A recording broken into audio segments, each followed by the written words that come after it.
அல்லேலூயா. சத்தமா ஹல்லேலூயா. ஆண்டவராகிய இயேசுவின் நாமத்தில் உங்களை எல்லாரையும் நான் வாழ்த்தி வரவேற்கிறேன். இன்றைக்கு ஒரு சிறப்பான ஒரு வார்த்தையை நாம் கேட்கப் போகிறோம்.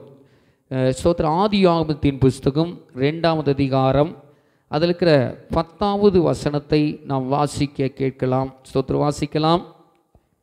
10வது வசனம். தோட்டத்துக்கு தண்ணீர் பாயும்படி ஏதேனிலிருந்து ஒரு நதி ஓடி அங்கே இருந்து பிரிந்து 4 பெரிய ஆறு ஆயிற்று. அல்லேலூயா. எனக்கு அன்பான தேவனுடைய பிள்ளைகளே, நன்றாக இன்றைக்கு நீங்கள் கவனிக்க வேண்டும். ஒரு அற்புதமான வெளிப்பாட்டின் வார்த்தைகளை கர்த்தர் நம்மோடு கூட இடைப்பட அவர் வல்லவராக நல்லவராக இருக்கிறார். அல்லேலூயா. பாருங்கள், ஆதாம் ஏவாளை நம்முடைய முற்பிதாவாகிய தகப்பன் தாய். அல்லேலூயா. எத்தனை பேர் ஆமேன்னு சொல்கிறீங்க? அதை மாற்ற முடியாது. ஸ்தோத்திரம். நம்முடைய முற்பிதாவாகிய ஆதாம் ஏவாள், இந்த 2 பேரத்தையும் ஏதேன் தோட்டத்தில் கர்த்தர் படைக்கின்ற போது அந்த ஆதாம் ஏவாளுக்கு தேவையான அத்தனை காரியங்களையும் கர்த்தர் சிருஷ்டித்தார். அல்லேலூயா. அவர்களுக்கு உணவுக்கு தேவையான கனிகள், பழங்கள், ஸ்தோத்திரம் எல்லாவற்றையும் படைத்தார். அவர்களுக்கு தேவையான வெளிச்சத்தை உண்டாக்கினார், இரவை உண்டாக்கினார், இன்னும் விலங்குகளை உண்டாக்கினார், பறவைகளை உண்டாக்கினார். ஸ்தோத்திரம். இப்படி மனிதனுக்கு என்னென்ன தேவையாக இருக்கிறதோ அத்தனை காரியத்தையும் ஆண்டவராகிய இயேசு தேவன், கர்த்தராகிய தேவன் அந்த நாட்களிலே இவர்களை உருவாக்குகிறதற்கு முன்பதாகவே கரிசனை உள்ளவராய் இந்த ஆதாம் ஏவாளுக்கு இவைகளை எல்லாவற்றையும் உருவாக்கி சிருஷ்டித்த பின்பு மனுஷனை தோட்டத்திலே உண்டாக்குகிறார். அல்லேலூயா. எத்தனை பேர் ஆமென் சொல்லுகிறீர்கள்? நல்லா புரிஞ்சுக்கணும். அப்போது இந்த ஆதாம் ஏவாளை ஏதேன் தோட்டத்தில் உருவாக்கின பின்பு இந்த ஏதேன் தோட்டத்தில் 4 நதிகள் உருவாக்கப்பட்டது என்று இங்கே வேதாகமும் நமக்கு தெளிவாய் சொல்லப்படுகிறது. அல்லேலூயா. 4 நதிகள் பிரிந்தது என்று சொல்லப்பட்டிருக்கிறது. ஒவ்வொரு நதிக்கும் பெயர் இருக்கிறது. ஒவ்வொரு நதியினுடைய குணாதிசயத்தை இன்றைக்கு நாம் கற்றுக்கொள்ளப் போகிறோம். ஒவ்வொரு நதியிலும் வெளிப்பாடு இருக்கிறது. அல்லேலூயா. எத்தனை பேர் ஆமென் சொல்லுகிறீர்கள்? ஸ்தோத்திரிங்க. நல்லா கவனித்து பார்த்தீங்கன்னா, நதி என்று சொல்லப்படுகிறது. இந்த தோட்டத்துக்கு தண்ணீர் பாயும்படி ஏதேனிலிருந்து ஒரு நதி ஓடி அங்கே இருந்து பிரிந்து 4 நதிகளாக பிரிந்தது என்று வேதம் சொல்லுகிறது. அல்லேலூயா. அப்போது புதிய ஏற்பாட்டில் ஒரு வசனத்தை நீங்கள் வாசித்தீங்கன்னா இதுக்கு நல்லா உங்களுக்கு புரிந்து கொள்ள முடியும். யோவானுக்கு எழுதின சுவிசேஷ புஸ்தகம் 7வது அதிகாரம், பிறகு நம்ம அந்த 2வது அதிகாரத்துக்கு வருவோம். அந்த 7வது அதிகாரத்தில் யோவான் சுவிசேஷ புஸ்தகம் 7வது அதிகாரத்துக்கு நேராக எல்லாரும் திருப்புங்க. நல்ல அற்புதமான வசனம். சோத்திரம். நீங்கள் எல்லாம் நல்லா கவனிக்கணும். 7:38 யாராவது ஒருத்தர் வாசிக்கலாமே. வேத வாக்கியம் சொல்லுகிறபடி என்னிடத்தில் விசுவாசமாய் இருக்கிறவன் எவனோ அவன் உள்ளத்திலிருந்து ஜீவ தண்ணீருள்ள நதிகள் ஓடும் என்றார். அல்லேலூயா. இந்த நதியை கர்த்தர் உருவாக்கினதை, சோத்திர மனுஷனுக்காக உருவாக்கப்பட்ட இந்த நதியை எங்க ஆதாம் ஏவாள் ஆரம்ப காலத்தில் மனுஷனையும் மனுஷியையும் உலகத்திற்கு தேவன் வெளிப்படுத்தி, மனுஷன்னா இப்படி தான் இருப்பான், மனுஷினா இப்படி தான் இருப்பான் என்று சொல்லி உலகத்திற்கு மனுஷனையும் மனுஷியையும் அறிமுகப்படுத்துகிற போது இந்த தோட்டத்தில் நதியை உருவாக்கினதை இயேசு கிறிஸ்து தன்னுடைய வாழ்நாளில் அங்கே சுட்டி காண்பிக்கிறதை பார்க்கிறோம். அல்லேலூயா. பாருங்கள், இன்றைக்கி நல்லா நீங்கள் பார்த்தீங்கன்னா வேத வாக்கியம் சொல்லுகிறபடி, எந்த வேத வாக்கியம்? ஆதியாகமத்தின் புஸ்தகம் சொல்லுகிற வேத வாக்கியம். அல்லேலூயா. கர்த்தர் எழுதி வைத்த வாசனங்கள், ஸ்தோத்திர கர்த்தர் உருவாக்கப்பட்ட அந்த வேத வாக்கியத்தின்படி ஸ்தோத்திரம் அங்கே சொல்லப்பட்டிருக்கிறது. என்னிடத்தில் விசுவாசமாக இருக்கிறவன் எவனோ அவன் உள்ளத்திலிருந்து ஜீவ தண்ணீருள்ள நதிகள் ஓடும் என்று சொல்லி வேதம் சொல்லுகிறது. அல்லேலூயா. இப்போ ஸ்தோத்திரம் நம்முடைய கிறிஸ்துவுக்குள்ளான வாழ்க்கையை, கிறிஸ்துவுக்குள்ளாக இருக்கிற அந்த வாழ்க்கையை குறித்து தான் இந்த நதி சொல்லுகிறது. அல்லேலூயா. எத்தனை பேர் ஆமேன் சொல்லுகிறீர்கள்? அப்போ கிறிஸ்துவுக்குள்ளான வாழ்க்கை என்பது என்னன்னா, ஸ்தோத்திரம், நதிகள் பாய்கிற வாழ்க்கை. அல்லேலூயா. நதி பாயிற வாழ்க்கை. இன்னைக்கு நிறைய நம்ம நினச்சிட்டு இருக்கிறோம், வாழ்க்கைனா போராட்டம் தான், சஞ்சலம் தான், கஷ்டம்தான், வியாதி தான், பலவீனம்தான் என்று சொல்லி நினைத்து கொண்டிருக்கிற உங்களுக்கு எனக்கு ஆண்டவர் சொல்லுகிறார், கிறிஸ்துவுக்குள்ளாக வாழ்கிற வாழ்க்கை அப்படி அல்ல. அல்லேலூயா. எத்தனை பேர் இருக்கிறீங்க இங்க? அப்போ கிறிஸ்துவுக்குள்ளாக வாழ்கிற வாழ்க்கை எப்படிப்பட்ட வாழ்க்கை என்று சொல்லுகிறார், ஜீவன் நதி ஓடுகிற வாழ்க்கை. அப்போ நதி ஓடுது அப்படின்னா ஸ்தோத்திரம் எப்படிப்பட்ட வாழ்க்கையாக இருக்கிறது என்றால், ஏதேனில் இது மிக அழகாக சித்தரிக்கப்பட்டிருக்கிறது. அல்லேலூயா. எத்தனை பேர் ஆமீன் சொல்றீங்க? உலகம் முழுவதற்கும் தண்ணீர் ஏதேனிலிருந்து தான் புறப்பட்டது என்று வேதம் தெளிவாக சொல்லுகிறது. அன்ற நாளிலே ஸ்தோத்திரம் இருந்த ஜனங்களுக்கும், அந்த நாளில் இருந்த தேசத்திற்கும், அந்த நாளில் இருந்த மக்களுக்கும் ஏதேனிலிருந்து நதி புறப்பட்டு அத்தனை பேருடைய தாகத்தையும் தீர்த்தது. அல்லேலூயா. எத்தனை பேர் ஆமீன் சொல்லுகிறீர்கள்? ஆக இன்னைக்கு நம்ம இதிலிருந்து, இந்த ஆனந்த நதியில் இருந்து நீங்கள் பருகலாம். இதுதான் கிறிஸ்துவ வாழ்க்கையின் அழகிய படம். அல்லேலூயா. எத்தனை பேர் ஆமீன் சொல்லுகிறோம்? ஆமாம், ஸ்தோத்திரம். அந்த நதி எங்கெல்லாம் போகுதோ அங்கெல்லாம் ஆசீர்வாதத்தை, ஏதேனிலிருந்து பாய்ந்து கொண்டிருக்கும் நதியானது ஏதேனை செழிக்க வைத்தது. அல்லேலூயா. எத்தனை பேர் ஆமீன் சொல்கிறீங்க? அது மட்டுமல்ல, ஸ்தோத்திரம், அது பசுமையாக கனிகளுடன் பூத்து குலுங்க வைத்தது என்று வேதத்தில் தெளிவாய் சொல்லப்பட்டிருக்கிறது. இந்த நதி 4 கிளைகளாக பிரிந்து அங்கு பாய்ந்து பொன் விலையேறப்பெற்ற கற்களும் அங்கு கிடைத்தது. இந்த நதிகளின் ஒவ்வொரு பெயர்களையும் நாம் தியானிக்க போகிறோம். அல்லேலூயா. எத்தனை பேர் ஆமேன்னு சொல்லுகிறீர்கள்? இந்த நதியை குறித்து நம்ம கொஞ்சம் தெரிஞ்சுக்கணும். ஸ்தோத்திரம். இந்த நதியில் நீங்களும் நானும் என்ன செய்யலாம்? பருகலாம், அதிலே ஆசீர்வதிக்கப்படலாம். எந்த ஏதேன் தோட்டத்தில் கர்த்தர் ஆசீர்வாதத்தை கொடுத்தாரோ, எந்த ஏதேன் தோட்டத்தை பசுமையாக வைத்தாரோ, செழிப்பாக வைத்தாரோ, அங்கே இருக்கிற மரங்களெல்லாம் நீங்கள் பார்த்தீங்கன்னா கனிகளும் காய்களும் பூத்து குலுங்கினது போல நம்முடைய வாழ்க்கையில் கனிகளை கொடுக்கக்கூடிய ஸ்தோத்திரம் வல்லமை பெற்ற நதி இந்த நதி. அல்லேலூயா. எத்தனை பேர் ஆமேன்னு சொல்கிறீங்க? அப்போது ஸ்தோத்திரம், இந்த நதியை ஆண்டவர் உண்டாக்குனதற்கு சும்மா ஏதோ எழுதி வைக்கல. ஸ்தோத்திரம். ஆண்டவர் எழுதுகிற ஒவ்வொரு வார்த்தைக்கும் ஒவ்வொரு அர்த்தத்தை கொடுத்து, அந்த அர்த்தத்தில் இருக்கிறதான வல்லமையை ஜனங்கள் எடுத்து அனுபவிக்கிறதுக்காக ஆண்டவர் இப்படிப்பட்டதான ஸ்தோத்திர சம்பவங்களை கர்த்தர் வேதாகமத்தில் எழுதி வைத்திருக்கிறார். அல்லேலூயா. எத்தனை பேர் ஆமேன்னு சொல்கிறீங்க? அப்போ இந்த ஏதேன் தோட்டத்தில் ஓடின முதல் நதி ஸ்தோத்திரம். எத்தனை பேர் மறுபடியும் 2வது அதிகாரத்துக்கு வருவோம். உள்ளத்தில் ஜீவ நதி புறப்படும் என்று சொல்லுகிறார். அல்லேலூயா. அப்போ நம்முடைய உள்ளத்திலும் ஜீவ நதி புறப்பட்டது என்றால் எப்படிப்பட்ட காரியத்தை செய்ய முடியும்? அதைத்தான் இன்றைக்கு நாம் தியானிக்க போகிறோம். மறுபடியும் 2வது அதிகாரத்துக்கு வருவோம். ஸ்தோத்திரம். 11வது வசனத்தை 2:11 நீங்கள் வாசித்தீங்கன்னா அதில் சொல்லப்பட்டிருக்கிறது முதலாம் நதி. என்ன நதி? அல்லேலூயா. வாசிக்கலாம், வாசிங்க. முதலாம் ஆற்றுக்கு பைசோன் என்று பேர். ஸ்தோத்திரம். அந்த பைசோன் எப்படிப்பட்டதான் இருக்கிறதாம்? அது ஆவிலா தேசம் முழுவதையும் சுற்றியோடும் அவ்விடத்தில் பொன் விளையும். அல்லேலூயா. ஸ்தோத்திரம். முதல் நதி. ஸ்தோத்திரம். நீங்கள் நல்லா எழுதிக்குங்க, இதெல்லாம் வெளிப்பாட்டின் வார்த்தை. ஸ்தோத்திரம்.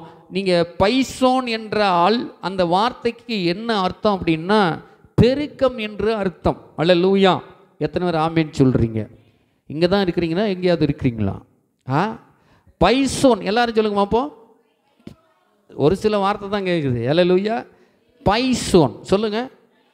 பைசோன் என்ற ஆற்றுக்கு என்ன அர்த்தம் அப்படின்னா பெருக்கம் என்று அர்த்தம். அல்லேலூயா. எத்தனை பேர் ஆமேன்னு சொல்கிறீங்க? சொல்லி பாருங்கள் பக்கத்தில், பெருக்கம். அல்லேலூயா. பக்கத்தில் கையை பிடிச்சி சொல்லி பாருங்கள், பெருக்கம். அல்லேலூயா. சிலரெல்லாம் வெட்கப்படுறாங்க பாருங்கள். அல்லேலூயா. பெருக்கம். நீ பெருக்கம்னு சொன்னீங்கன்னாவே உன் வாழ்க்கையில் பெருக்கம் வந்துடும். அல்லேலூயா. ஏன்னா இதெல்லாம் கர்த்தருக்குள்ள நம்ம அறிக்கை செய்ய வேண்டிய வார்த்தைகள். பைசோன் என்ற நதிக்கு என்ன அர்த்தம் அப்படின்னா பெருக்கம் என்று அர்த்தம். இப்போ கிறிஸ்துவுக்குள்ளான வாழ்க்கை எப்படிப்பட்ட வாழ்க்கையாக இருக்கிறது? பெருக்கத்தின் வாழ்க்கையாக இருக்கிறது. அல்லேலூயா. எதில் பெருகணும்? ஸ்தோத்திரம். பைசோன் என்ற வார்த்தைக்கு பெருக்கம் என்று சொல்லி ஆண்டவர் கர்த்தர் அன்றைக்கு வச்சிருந்தார் அப்படின்னா ஆதாம் ஏவாளு சகல காரியத்திலும் பெருகணும். அல்லேலூயா. எத்தனை பேர் ஆமேன்னு சொல்கிறீங்க? இருக்கீங்களா இல்லையா?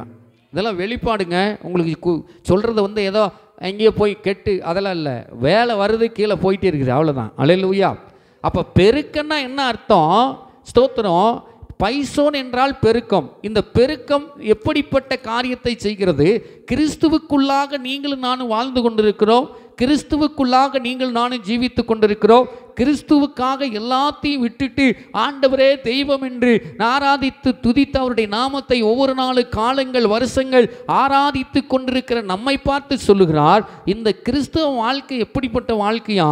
பெருக்கத்தின் வாழ்க்கை. அல்லேலூயா. எத்தனை பேர் ஆமீன் சொல்கிறோம்?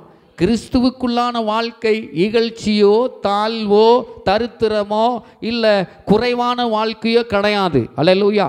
அதனால தான் தாவீது ஒவ்வொரு முறையும் சொல்லுகிறார், சிங்கக்குட்டிகள் தாழ்ச்சி அடைந்து பட்டினியாக இருக்கும். அல்லேலூயா. கர்த்தரை நம்புகிறவர்களுக்கோ ஒரு நன்மையும் குறைபடாது என்று சொல்லி நிறைவான ஒரு வாழ்க்கையை ஆண்டவர் இந்த கிறிஸ்துவ மக்களுக்கு கர்த்தர் வைத்திருக்கிறார். அல்லேலூயா. ஒருவேளை ஆண்டவருக்குள்ளே வராததுக்கு முன்னால் தரித்திரம் நம்முடைய வாழ்க்கையில் வந்திருக்கலாம், கஷ்டம் நம்முடைய வாழ்க்கையில் வந்திருக்கலாம், துயரம் நம்முடைய வாழ்க்கையில் வந்திருக்கலாம், குறைவே தான் வாழ்வு என்று நீங்கள் பல ஆண்டுகள் கடத்தி வந்திருக்கலாம். ஆனால் ஆண்டவருக்குள்ளே நீங்கள் வந்துட்டீங்கன்னா வேதம் சொல்லுகிறது, ஒருவன் கிறிஸ்துவுக்குள் வந்தால் அவன் புது சிருஷ்டியாய் மாறுகிறான். அல்லேலூயா. அப்போ கிறிஸ்துவுக்குள்ளே இருக்கிற வாழ்க்கை என்ன வாழ்க்கைன்னா? பெருக்கத்தின் வாழ்க்கை. அல்லேலூயா. நீங்கள் பொருளாதாரத்திலே பெருக வேண்டும், ஆசீர்வாதத்திலே பெருக வேண்டும், பணத்திலே பெருக வேண்டும், ஸ்தோத்திரம் சரீர பிரகாரமான ஸ்தோத்திரம் அந்த ஆரோக்கியத்தில் பெருக வேண்டும், சுகத்தில் பெருக வேண்டும், எல்லா விதத்திலையும் பரிபூர்ணம் அடைகிற வாழ்க்கை கிறிஸ்துவ வாழ்க்கை என்று வேதம் சொல்லுகிறது. அல்லேலூயா. எத்தனை பேர் ஆமேன் சொல்கிறீங்க?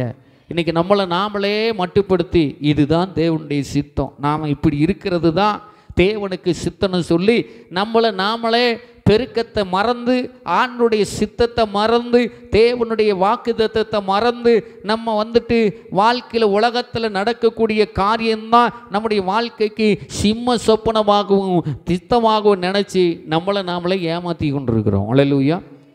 எத்தனை பேர் ஆமேன் சொல்கிறீங்க? ஐயா நான் சொல்கிறேன், அம்மா நான் சொல்கிறேன். என்ன சொல்கிறேன் அப்படின்னா, கிறிஸ்துவுக்குள்ளே வந்துட்டீங்கன்னாவே உங்களுடைய குறைகளை எல்லாத்தையும் கர்த்தர் சிலுவைகளை வெற்றி சிறந்தார். அல்லேலூயா. அதுதான் பரிபூர்ணமான வாழ்க்கை. ஸ்தோத்திரம். அங்கே சொல்லப்பட்டிருக்கிறது, கிறிஸ்துவுக்குள்ளான வாழ்க்கை எப்படிப்பட்ட வாழ்க்கை? பெருக்கத்தின் வாழ்க்கை. பெருக்கம் அடைந்தே தீரணும். அல்லேலூயா. வளர்ச்சி அடைந்தே தீரணும். நம்முடைய வாழ்க்கையில் சகலமும் பெருக்கப்பட்டிருக்க வேண்டும். ஒருவேளை பெருக்கம் அடையலை அப்படின்னா நம்மளை கொஞ்சம் ஆராய்ச்சி பார்க்கணும். ஆனால் கர்த்தர் மேலே தப்பு கிடையாது. அல்லேலூயா. அவர் சொன்னது தான். சோத்திர சங்கீதக்காரனாகிய தாவீது அதுக்கு ஒரு வசனம் வச்சிருக்கிறார், அவர் சொல்ல ஆகும் கட்டளையிட நிற்கும். அவர் சொன்னதை திருப்பி எழுத மாட்டார், கொடுத்ததை திருப்பி வாங்க மாட்டார். அல்லேலூயா. எத்தனை பேர் ஆமேன்னு சொல்கிறீங்க? யூதாசுக்கிட்ட பணப்பையை கொடுத்தவர் கடைசி வரைக்கும் அவன் ஏமாத்துற வரைக்கும் அவங்ககிட்ட தான் இருந்துச்சு. அல்லேலூயா. வாங்குறவன் மனுஷன். அல்லேலூயா. எத்தனை பேர் ஆமேன்னு சொல்கிறீங்க? அப்போ நீங்களும் நானும் தேவன் இருக்கிறவனாகத்தான் இருக்கிறார். அவர் ஆசீர்வதித்து விட்டார், அவர் பெருக்கத்தை கட்டளையிட்டு விட்டார், அவர் நம்முடைய வாழ்க்கையில் சுவிச்சமான ஆபிரகாமுடைய ஆசீர்வாதத்தை பெற்று வாழும்படி ஆண்டவர் நமக்கு வாக்குத்தத்தத்தை கொடுத்து அதை நம்முடைய கையில் கொடுத்துட்டாரு. கொடுத்தவராகவே இருக்கிறார். அல்லேலூயா. அதில் எந்த மாற்றமும் கிடையாது. ஸ்தோத்திரம். அதை எடுத்து அனுபவிக்கக்கூடிய மனுஷன் இருக்கானே, அவன்தான் ஒரு காலகட்டத்துக்கு தகுந்தாற்போல் மாறிக்கொண்டிருக்கிற ஒரு மனுஷன். வேதம் சொல்லுகிறது, மனுஷனுடைய இருதயம் மகா கேடுள்ளதும் திருக்குள்ளதுமாக இருக்கிறது. அப்படின்னா என்ன அர்த்தம்? மகா கேடுள்ளதும் திருக்குள்ளதுமாக இருக்குதுன்னா, நிமிஷத்துக்கு ஒரு பழமை, நிமிஷத்துக்கு ஒரு நினைவு, சிந்தனை, இப்படிப்பட்ட தருவேன்னு சொல்லுவாங்க தரமாட்டாங்க, வருவேன்னு சொல்லுவாங்க வரமாட்டாங்க, ஸ்தோத்திரம் செய்யலான்னு சொல்லுவாங்க செய்ய மாட்டாங்க. இப்படிப்பட்ட ஒரு நிமிஷத்திற்கு ஒரு ஸ்தோத்திர சிந்தனையை செலுத்துகிற இருதயத்தை திருக்குள்ள மகா கேடுள்ள இருதயம் என்று சொல்லப்படுகிறது. அல்லேலூயா. மனுஷன் தான் மறந்துடுறான், தேவன் யாரையும் மறக்கிறது கிடையாது. அவர் மாறாதவர் என்று சொல்லப்பட்டிருக்கிறது. அல்லேலூயா. நேற்றும் இன்றும் என்றும் அவர் என்ன பண்ண மாட்டார்? மாறாதவராக இருக்கிறார். அல்லேலூயா. எத்தனை பேர் ஆமென் சொல்லுகிறோம்? ஆனால் தேவன் கொடுத்ததை தேவன் கொடுத்த ஆசீர்வாதத்தை, கொடுத்த பெருக்கத்தை, கொடுத்த வளர்ச்சியை மனுஷன் மறந்துட்டாலும் திரும்ப திரும்ப திரும்ப திரும்ப திரும்ப கர்த்தர் நம்முடைய இருதயத்தில் ரிப்பீட் பண்ணுகிறவராக இருக்கிறார். அல்லேலூயா. தவறும் போதெல்லாம் நான் உனக்கு செய்வேன்னு சொன்னேன், நீ ஏன் இப்படி செஞ்ச? சோத்திரம் விலகி போகும்போதெல்லாம் உனக்கு நான் தரேன்னு சொன்னேன், ஏன் இப்படி போய் விழுந்து போன அப்படின்னு நாம் ஒரு வேளை மறந்துட்டாலும் கர்த்தர் மாறாதவராக இருக்கிறார். அல்லேலூயா. எத்தனை பேர் ஆமென் சொல்கிறோம்? நம்ம ஆசீர்வாதத்தை விடுதலை மறந்தாலோ கொடுத்ததை நிறைவேற்றுவதற்கு அவர் உண்மையுள்ளவராக இருக்கிறார், கரிசனை உள்ளவராக இருக்கிறார். அதனால தான் திரும்ப திரும்ப உனக்கு சொல்லிட்டுமே இதை நிறைவேற்றுமேன்னு சொல்லி நம்ம எங்கே போனாலும் நம்ம பின்னாலேயே வந்து நீ செய்கிற தப்புப்பா, உனக்காக நான் வாக்குத்தத்தத்தை வச்சிருக்கிறேன். அல்லேலூயா. எத்தனை பேர் ஆமென் சொல்லுகிறோம்? அப்போ இங்கே பாருங்கள், பெருக்கத்தின் வாழ்க்கை, பைசோன் என்று சொன்னால் பெருக்கம். அந்த பெருக்கத்தின் வழியாய் ஆதாம் ஏவாளை நடத்த தேவன் சித்தம் கொண்டார். அல்லேலூயா. எத்தனை பேர் ஆமென் சொல்லுகிறோம்? எதில் பெருகணும்? சோத்திரம். இன்னைக்கு பெருமையில் பெருகிறாங்க, பொறாமையில் பெருகிறாங்க, கஷ்டத்தில் பெருகிறாங்க, வெறுப்பில் பெருகிறாங்க, கசப்பில் பெருகிறாங்க. மனுஷன் இன்னைக்கு வேறையில் பெருகிட்டு இருக்கிற அளவுக்கு நம்முடைய ஆவிக்குரிய ஜீவியத்தினுடைய அந்த வளர்ச்சி பெருக்கம் இல்லை. அல்லேலூயா. எத்தனை பேர் ஆமென் சொல்லுகிறோம்? எல்லாம் பெருகுது. உலகத்தில் இருக்கிற அத்தனை காரியங்களும் பெருது கொண்டு தான் இருக்கிறது. ஆனால் தேவன் கொடுத்திருக்கிறதான பெருக்கம் நம்முடைய வாழ்க்கையில் இன்னும் வரவே இல்லை. அல்லேலூயா. எத்தனை பேர் ஆமென் சொல்லுகிறோம்? பாருங்க, இங்கே சொல்லப்பட்டிருக்கிறது, அவருடைய பரிபூரணத்தில் நீங்கள் நானும் திருப்தியாகும் வாழ்க்கை வாழணும். அல்லேலூயா. இன்றைக்கி நம்ம திருப்தியான வாழ்க்கை வாழ்ந்துருக்கிறோமா? பெருக்கத்தின் வாழ்க்கை வாழ்ந்துருக்கிறோமா? கர்த்தர் நம்மளை பெருகணும்னு தான் சொல்கிறாரு, திருப்தி ஆகணும்னு தான் சொல்கிறாரு. சங்கீதம் 36:8 நீங்கள் வாசித்து பாருங்களேன். ஒரு காரியத்தை சங்கீதக்காரனாகி தாவீது நினைக்கலன்னு நமக்கு சோத்திரம் பிரசங்கமே ஓடாது. ஏன்னா அவர் முக்கிய ரோலாக இருக்கிறாரு. சங்கீத புஸ்தகம் 36ஆவது அதிகாரம் அதில் 8வது வசனம் எல்லாரும் திருப்பிக் கொள்வோம். 36:8 ஆலயத்தில் உள்ள சம்பூரணத்தினால் திருப்தி அடைவார்கள், உமது பேரின்ப நதியினால் அவர்கள் தாகத்தை தீர்க்கிறீர். அல்லேலூயா. பாருங்க எப்படி ஆசீர்வாதம் பாருங்க. தாவீது சொல்கிறாரு, ஸ்தோத்திரம், அங்கே சொல்லப்பட்டிருக்கிறது, உமது ஆலயத்துள்ள சம்பூர்ணத்தினால் திருப்தி அடைவார்கள், உமது பேரின்ப நதியினால் அவர்கள் தாகத்தை தீர்க்கிறார். அல்லேலூயா. பாருங்க, இங்கே ஸ்தோத்திரம் சொல்லப்பட்டிருக்கிறது, பேரின்ப நதி, ஸ்தோத்திரம், தாகத்தை தீர்க்கிறவர். அப்படின்னா என்ன அர்த்தம்? ஆலயத்திற்குள்ள இருக்கிற ஜனங்கள் நதியினால் நிரப்பப்படுகிறார்கள். அல்லேலூயா. எத்தனை பேர் ஆமென் சொல்லுகிறோம்? உமது ஆலயத்தில் உள்ள சம்பூர்ணத்தினால் திருப்தி அடைவார்கள், உமது பேரின்ப நதியினால் அவர்கள் தாகத்தை தீர்க்கிறீர். அல்லேலூயா. அப்போ இங்கே நல்லா நீங்கள் வாசித்து பார்த்தீங்கன்னா, நம்முடைய ஆலயம் நம்முடைய சரீரம் எப்படிப்பட்ட சரீரமாக இருக்கிறது? தேவன் தங்கக்கூடிய ஆலயமாக இருக்கிறது. அல்லேலூயா. இந்த ஆலயத்துக்குள்ள இந்த சோத்திரம் இந்த உடம்புக்குள்ளே இருந்து தான் நம்மளை என்ன செய்கிறாரு? சம்பூர்ணப்படுத்துகிறார். அவருடைய தாகத்தினால் நம்முடைய தாகத்தை அவருடைய நீரூற்றினால் நம்மை நிரப்புகிறார். அல்லேலூயா. அப்போ என்ன செய்யணும்? இந்த உடம்பை நமக்கு ஆண்டவருக்கு ஒப்பு கொடுத்துடணும். அல்லேலூயா. இந்த உடம்பு வழியாக தான் எல்லாம் நடக்குது. சோத்திரம், இந்த உடம்புக்குள்ளே இருந்து தான் கர்த்தர் என்ன செய்கிறாரு? சோத்திர சம்பூரணத்தை கட்டளை இடுகிறார், நதியை கட்டளை இடுகிறார். எல்லாத்தையும் ஆண்டவர் இந்த உடம்புக்குள்ளே செய்யணும்னு விரும்புகிறாரு. ஆனால் இந்த வெளிப்பாடு நமக்கு அவசியம். அல்லேலூயா. கர்த்தர் நமக்குள்ள பெருக்கத்தின் தேவனாய், வளர்ச்சியின் தேவனாய், நமக்குள்ள சம்பூர்ணத்தின் தேவனாய் ஆண்டவர் நமக்குள்ளே இருக்கிறார். அந்த நதி நமக்குள்ளே இருக்குது. அந்த நதி பாயிரம் இடமெல்லாம் இந்த ஆண்டவர் ஆசீர்வாதத்தை கொடுக்கிறார் என்ற வெளிப்பாடு நமக்கு இருக்குமானால் கர்த்தர் நிச்சயம் நம்முடைய வாழ்க்கையில் பெருக்கத்தின் மேல் பெருக்கத்தை அடைய செய்வார். அல்லேலூயா. எத்தனை பேர் ஆமென் சொல்லுகிறோம்? ஆமாம், ஆவிக்குரிய ஜீவியத்தில் வளரணும். சோத்திர வேதம் சொல்லுகிறது, ஆவிக்குரிய ஜீவியத்தில் வளரணும், செவத்தில் வளரணும், வேத வாசிப்பில் வளரணும், உபவாசத்தில் வளரணும், ஊழியம் செய்கிறதுல வளரணும். இன்னும் நமக்கு என்னென்ன தாளந்தெல்லாம் கொடுக்கப்பட்டிருக்கிறதோ அந்த தாளந்தையெல்லாம் பெருக்குகிறதற்கு என்ன வழியோ அதை ஆண்டவரிடத்தில் நாம் கேட்டு ஸ்தோத்திரம் அதை பெருக்குவதற்கு தேவன் நாம் அவரிடத்தில் போகும்போது அவர் நமக்கு உதவி செய்ய வல்லவர். அல்லேலூயா.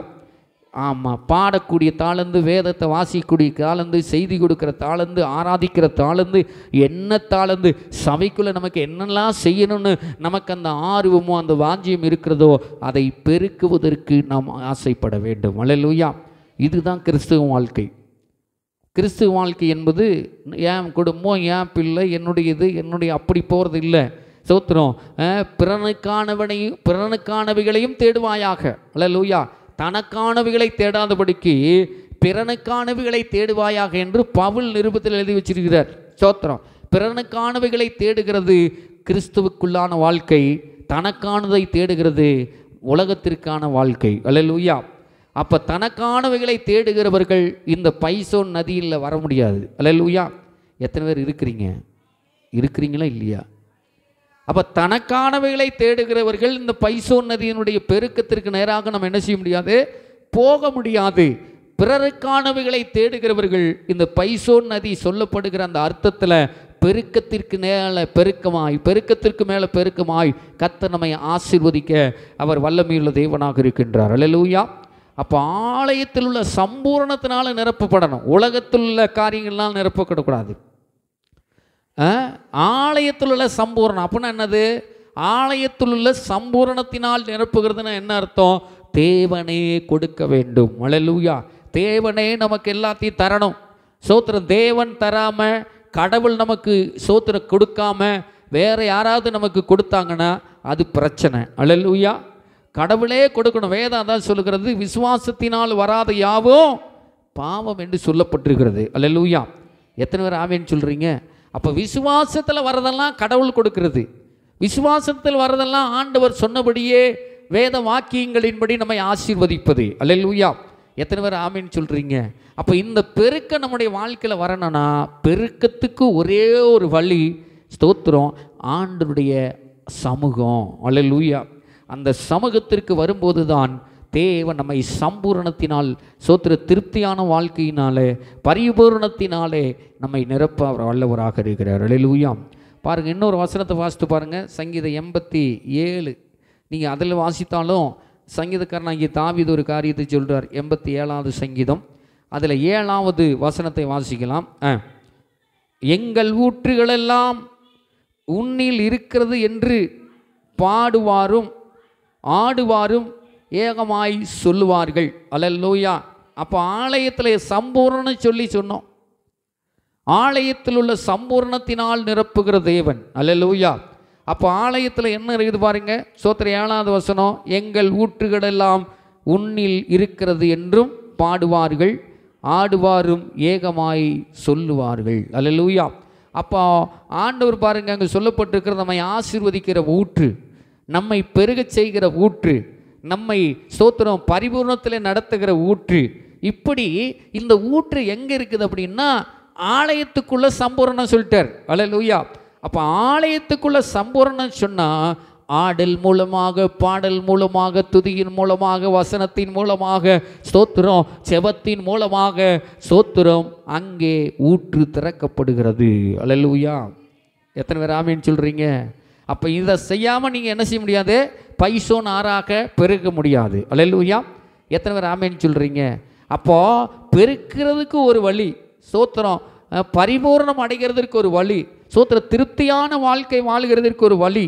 என்ன? இந்த பைசோன் ஆறு சொல்லுகிறது போல பெருக்கம் நம்முடைய வாழ்க்கையில் பூர்த்தியாய் நடைபெற வேண்டுமானால் ஆலயத்தில் உள்ள சம்பூரணம். அல்லேலூயா. ஆலயத்தில் என்ன சம்பூரணம்? ஆடல், பாடல், சத்தம், சோத்திர வேத வசனம் கேட்கறது, செபிக்கிறது. இப்படிப்பட்ட சம்பூர்ணத்தினால் மட்டும்தான் பெருக்கத்தை நீங்களும் நானும் உண்டாக்கி கொள்ள முடியும். அல்லேலூயா. எத்தனை பேர் ஆமென் சொல்கிறீங்க? ஆதாம் ஏவாளை எதுக்கு வச்சாரு? கர்த்தர் வரும்போதெல்லாம் அவங்க வந்து நிற்கணும். சோத்திரம். அல்லேலூயா. கர்த்தர் வரும்போதெல்லாம் வந்து நிற்கணும்னா என்ன அர்த்தம்? கர்த்தரை தொழுது கொள்ளணும், ஆராதிக்கணும், துதிக்கணும், ஸ்தோத்திரம் மற்ற காரியத்தை செய்யணும். அதுக்காகத்தான் ஆதாம் ஏவாளை கர்த்தர் என்ன பண்ணார்? ஸ்தோத்திர தனக்காக படைத்து தன்னுடைய சம்பூரணத்தை அவர்களுக்கு கொடுத்தார். அல்லேலூயா. இன்றைக்கி நமக்கு கொடுக்குறதெல்லாம் எதுக்கு? அவரை பார்க்குறதுக்கு. ஸ்தோத்திரம். அல்லேலூயா. நமக்கு கொடுக்குறதெல்லாம், ஆசீர்வதிக்கிறதெல்லாம் எதுக்கு?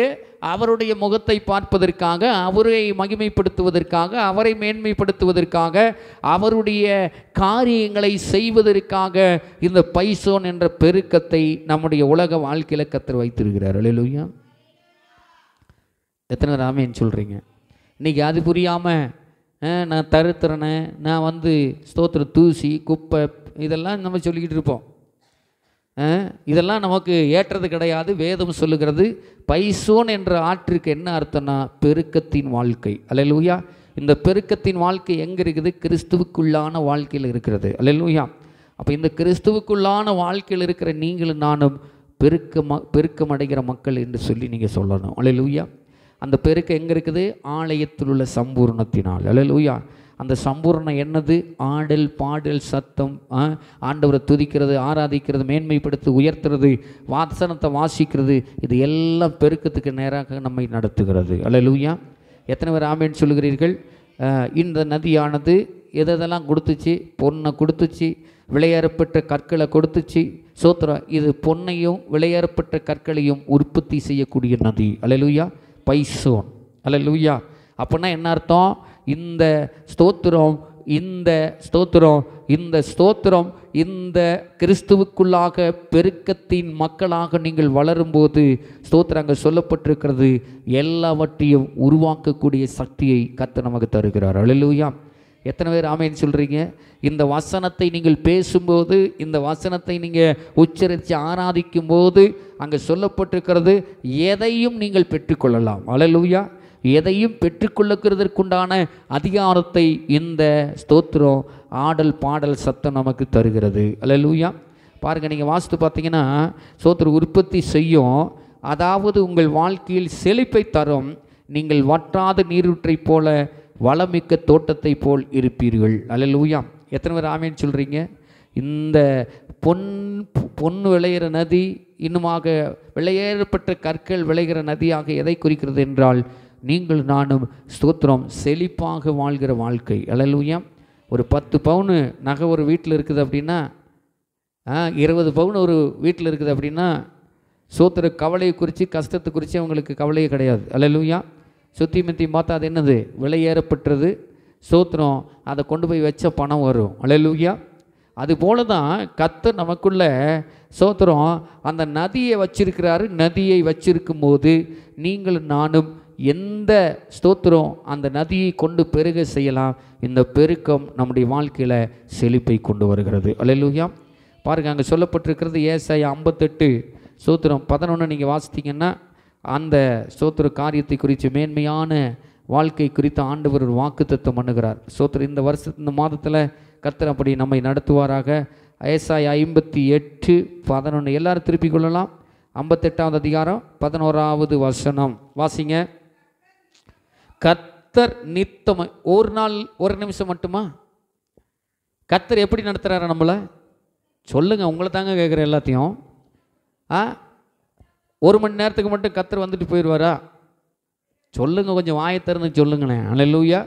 நித்தமும் நம்மை நடத்தி மகா வறட்சியான காலங்களில் உன் ஆத்துமாவை திருப்தியாக்கி.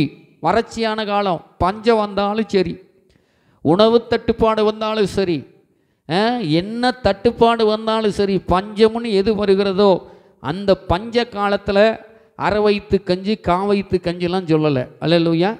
எத்தனை எப்படி நடத்தினாரா? திருப்தியாய் நடத்தி. அல்லேலூயா. எத்தனை பேர் ஆமேன்னு சொல்கிறீங்க? இதெல்லாம் ரொம்ப ஆச்சரியமான வசனம். திருப்தியாய் நடத்தி. எந்த மனுஷனோ எந்த உலக காரியங்களோ யாரும் நம்மளை என்ன செய்ய முடியாது? திருப்தியாக நடத்த முடியாது. அல்லேலூயா. எத்தனை பேர் ஆமேன்னு சொல்கிறீர்கள்? நம்முடைய ஆண்டவர் திருப்திக்கென்று நம்மை படைத்து நம்முடைய கர்த்தராகிய இயேசு மாத்திரமே நம்மை திருப்திக்குள்ளே நடத்த முடியும். அல்லேலூயா. ஏன்னா திருப்திப்படுத்தக்கூடிய வல்லமை உலகத்தில் யாருக்கும் கொடுக்கப்படவில்லை, கர்த்தராகிய இயேசு கிறிஸ்துவுக்கு மட்டும்தான் கொடுக்கப்பட்டிருக்கிறது. அல்லேலூயா. ஒரு மனுஷனை திருப்திப்படுத்தினா எப்படி பண்ணுவீங்க? எதையும் உருவாக்க, எதையும் அழிக்கக்கூடிய சக்தியை பெற்றிருக்கிற மட்டும்தான் மனுஷனுடைய வாழ்க்கையில் திருப்திப்படுத்த முடியும். அல்லேலூயா. இந்த ரெண்டையும் கர்த்தர் ஏற்படுத்தி வச்சிருக்கிறார். அல்லேலூயா. அவருடைய கையில் இருக்குது எல்லாமே.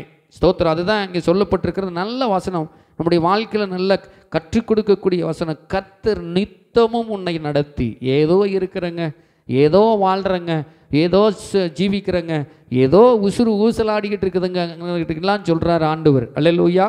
என்னங்க இருக்குது? ஒன்றுமே இல்லைங்க, எல்லாமே என் கை விட்டு போயிடுச்சிங்க, எல்லாம் ஒன்றும் இல்லாமல் போச்சுங்க, என்ன தான் பண்ணுறது வாழ்க்கையில் அப்படின்னு சொல்லிக்கிட்டு இருக்கிறவங்கள பார்த்து ஆண்டவர் சொல்கிறாரு, நித்தமும் உன்னை நடத்துகிறவர். அல்லேலூயா.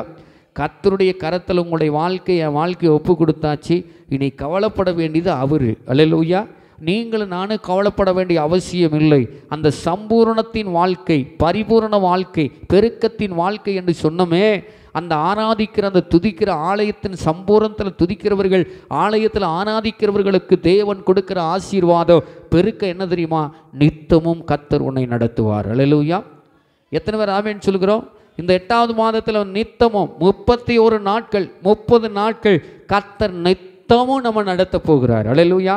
பக்கத்தில் பார்த்து சொல்லுங்க, கர்த்தர் என்னை நித்தமும் நடத்துவார். அல்லேலூயா. சோத்திரம் அறிக்கை பண்ணுங்க பாப்பா. சிலர்லாம் கை கொடுக்காம இருக்கிறீங்க பாருங்க. அங்கே தூங்குற ஆட்கள்லாம் எந்திரிச்சு சொல்லுங்க சோத்திரம். அல்லேலூயா. எத்தனை பேர் ஆமென் சொல்கிறீங்க? நித்தமும் என்னை நடத்துவார். நீ சொல்கிறதுக்கு உனக்கு கஷ்டமாக இருந்தால் கர்த்தர் நிச்சயமாக அதுக்கு கொஞ்சம் கஷ்டம்தான். அல்லேலூயா. பக்கத்தில் போய் நம்ம என்ன பண்ணணும்? எந்திரிச்சாவது போய் சொல்லிட்டு வந்துடணும். அல்லேலூயா. நாங்களாம் நடத்துனது அப்படி தான் நடத்திப்பட்டோம். சோத்திரம். பக்கத்தில் போய் 10 பேருக்கு கை கொடுத்துட்டு வருவேன் நான். அப்போது நித்தமும் நம்மளை நடத்துகிறாரு. ஸ்தோத்திரம். அப்படின்னா என்ன அர்த்தம்னா, வேலை எல்லாத்தையும் ஒரு பக்கம் ஒதுக்கிடுங்க. வேலை, செயல்பாடு, கிரியை எல்லாத்தையும் ஒரு பக்கம் ஒதுக்கிட்டிங்கன்னா இவைகளை எல்லாத்தையும் கர்த்தர் தான் நடத்துகிறாரு. அல்லேலூயா.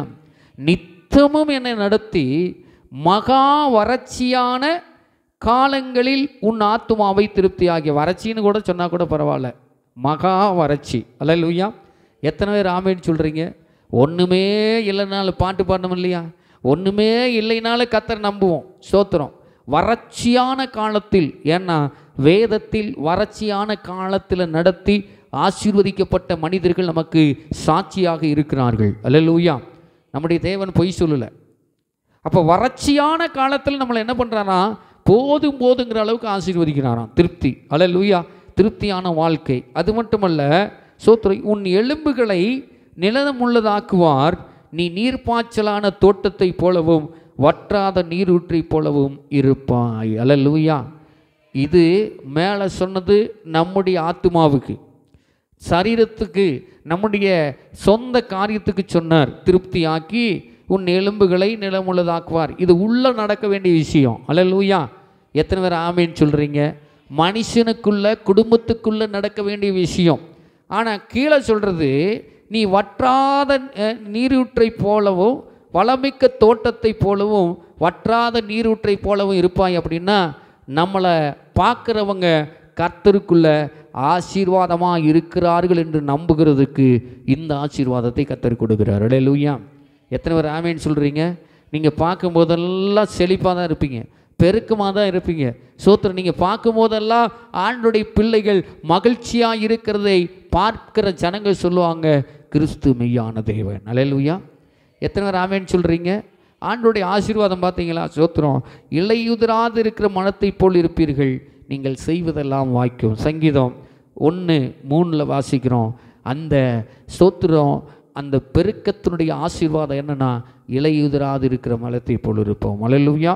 எத்தனை பேர் ஆமென் சொல்லுகிறீர்கள்? ஆகவே பைசோன் என்ற நதிக்கு என்ன அர்த்தம்? பெருக்கம். அல்லேலூயா. சங்கீதம் 1:3 வாசிச்சிருங்க. ஆசையாக திருப்பிட்டீங்க, வாசிக்கலாம். அவன் நீர்க்கால்களின் ஓரமாய் நடப்பட்டு தன் காலத்தில் தன் கனியை கொடுத்து இலை உதிராது இருக்கிற மரத்தை போல் இருப்பான். அல்லேலூயா. சோத்திரம். அந்த நதி பாயிற இடத்துல யாருமே என்ன செய்ய முடியாது? வறட்சியாக இருக்க முடியாது. இலைகள் கொட்டி இருக்காது, கிளைகள் மட்டும்தான் இருக்காது. ஸ்தோத்திரம். எப்படிப்பட்ட மரமாக இருக்கும் என்றால், செழிப்புள்ள மரமாய், பசுமையாய். அல்லேலூயா. பச்சை பசையேன்னு இருக்கிறது. எதை குறிக்கிறது? செழிப்பை குறிக்கிறது, பெருக்கத்தை குறிக்கிறது, அது திருப்தியை குறிக்கிறது.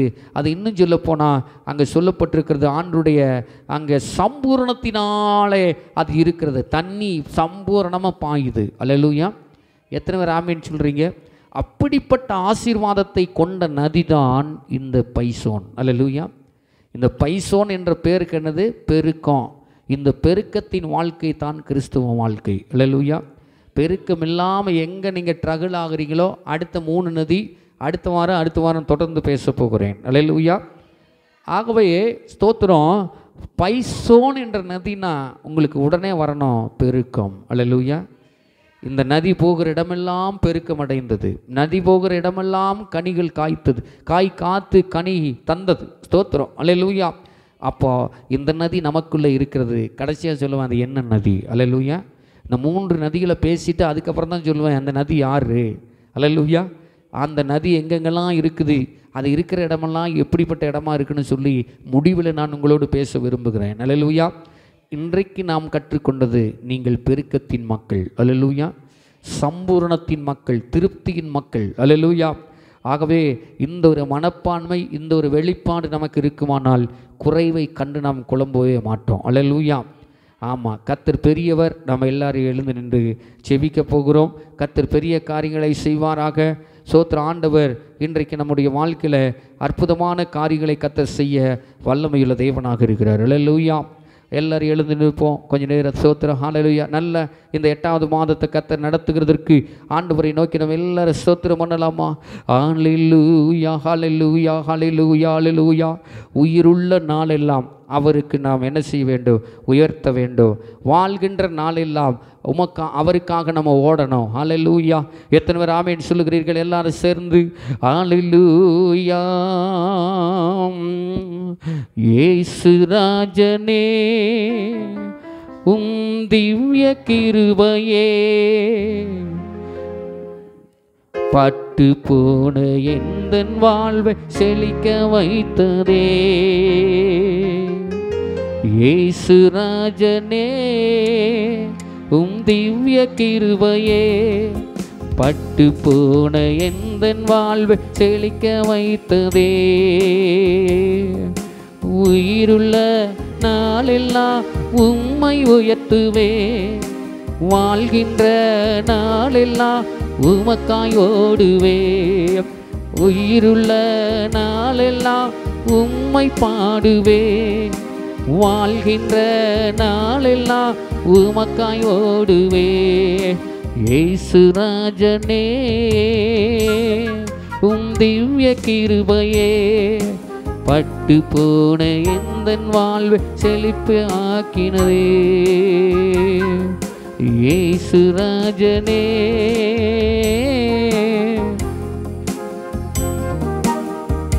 எல்லாருமாக ஆண்டுடைய சமூகத்தில் அவரை பாடுவதே நம்முடைய வாழ்க்கை. அவரை உயர்த்துவதற்காகவே நம்மை தெரிந்து கொண்டிருக்கிறார். ஆகவே அந்த பாடல் மிக அற்புதமான ஒரு பாடல். நம்முடைய வாழ்க்கையில் அது ஊழியம் செய்யக்கூடிய பாடலாக இருக்கிறது. ஹல்லேலூயா.